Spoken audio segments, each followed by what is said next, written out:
Tonight on KGW News, where this whirlwind of a crash was caught on camera and what we've learned about the driver who nearly came flying out. It was insane. Plus, an update on the downtown shooting that left folks scrambling at the nearby Cinco de Mayo festival. I turn to the left and I see people ramming through the gate. Then, how a carjacker targeted unsuspecting friends while they were loading their luggage at PDX. It happened so fast. And later, the local efforts to save our precious pollinators from a tricky and aggressive pest. The Houdini fly are spreading so quickly, and they're just devastating to our sweet little bees. But first at 11, a Portland fire lieutenant is now behind bars accused of sending sexually explicit messages and photos to a child. Thanks for joining us. I'm David Mulco. He is the second Portland firefighter arrested for a sex crime against children in just the last few weeks. Alma McCarty's in the newsroom, though Alma authorities say this case is unrelated to the first. David, the Portland police arrested the firefighter today, booking him this evening into the Multnomah County Jail on charges of luring a minor and first-degree misconduct. A child luring investigation leads to the arrest of a Portland firefighter Wednesday. According to police, 59-year-old Vincent Alvarez, a lieutenant with Portland Fire and Rescue, sent sexually explicit messages to a child. The investigation began in March of last year when the Deschutes County Sheriff's Office began looking into reports from a minor who said a man had messaged her and sent her inappropriate photos. Police say those messages date back to October 2024. A spokesperson for the Fire Bureau said they'll immediately place Alvarez on paid administrative leave and monitor to see if unpaid leave and an investigation is warranted. The president of the Portland Firefighters Union released a statement which reads in part, "As a father and a longtime firefighter in our community, I find the alleged conduct described in this case is deeply troubling and has no place in our profession or our union." He went on to say the union is still legally obligated to make sure Lieutenant Alvarez gets the due process afforded him. This case comes just over 2 weeks after a separate firefighter arrest. 43-year-old Andrew Ligatich pleaded not guilty on charges of encouraging child sexual abuse. Investigators said he was uploading illegal content at a Portland fire station. And again, PPB says the two cases are unrelated. When it comes to this most recent one, PPB says they got the case last month. Up until then, Deschutes County and the National Center for Missing and Exploited Children were handling this investigation. David. Alma McCarty there with our top story. Thanks, Alma.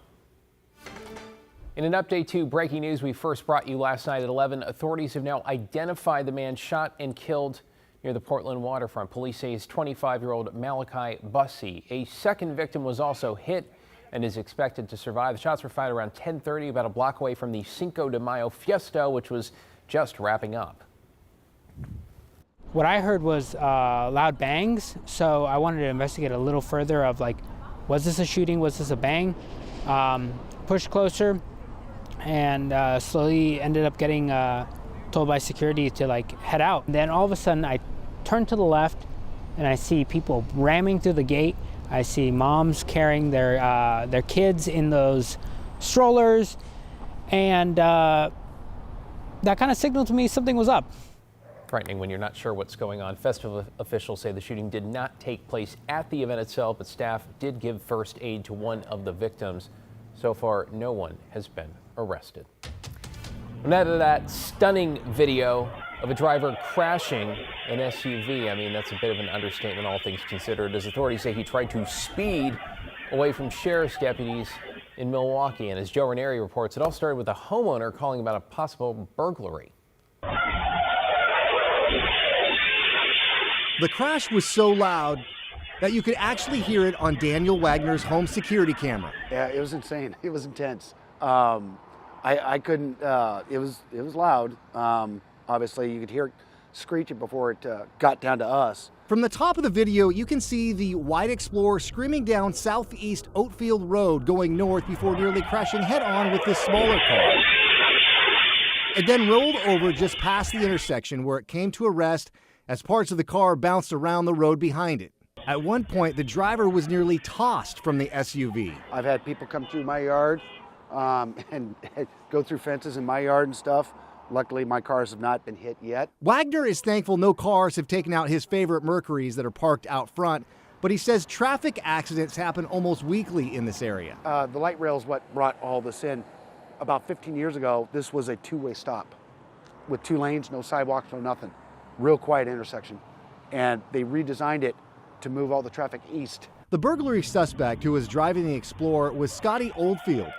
He was rushed to the hospital in serious condition. He's now facing several charges, including reckless driving, attempting to elude a police officer, and DUI, theft, and burglary charges. Joe Ranieri, KGW News. Every time I see that video. Wow, let's switch to a live look outside on this Wednesday night after what some might call a pretty perfect spring day, although the sun struggled to show his face again in some spots. Chief Meteorologist Matt Savino's here with the first look ahead to our Thursday. Hey there, Matt. Hey, David. Yeah, it's cloudy outside again right now. You can see the clouds from our Vancouver Skycam, the springs of the waterfront, looking back across the Columbia towards the West Hills and the TV towers. And the low clouds are easily illuminated by the lights of the city, 56 degrees here in the Portland, Vancouver area. Meanwhile, at the coast, it's clouds, it's fog, it's all set in. Temperature at Seaside sitting at 53 degrees as well. But you know what? The clouds will clear much sooner tomorrow. The sun won't struggle as much tomorrow as it did today. It'll be a warmer day consequently because we'll just have more hours of sunshine.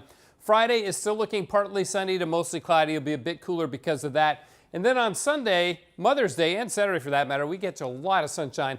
Really going to be a beautiful weekend with lots of sun. Now, the Dalles right now, they've got a clear sky. The winds have dropped below 30 miles an hour, but boy, was it ever howling in the Columbia Basin. I'll show you those wind gusts and more on the Mother's Day forecast in a bit, David. Thanks, Matt. See you in a few.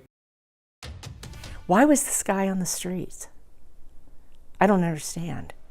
Well, that is the question swirling in one woman's mind tonight after a man who just gotten out of jail for another alleged crime stole her car and sent her friend to the hospital. Helena Wolf says she was carjacked at PDX while she and her friend were being picked up. She says the driver was out of the car helping load luggage when the man suddenly hopped in and drove off. Her friend Mark was halfway in the back seat and ended up getting dragged and eventually fell out. Making matters worse, Wolf had just returned from picking up her brother's remains.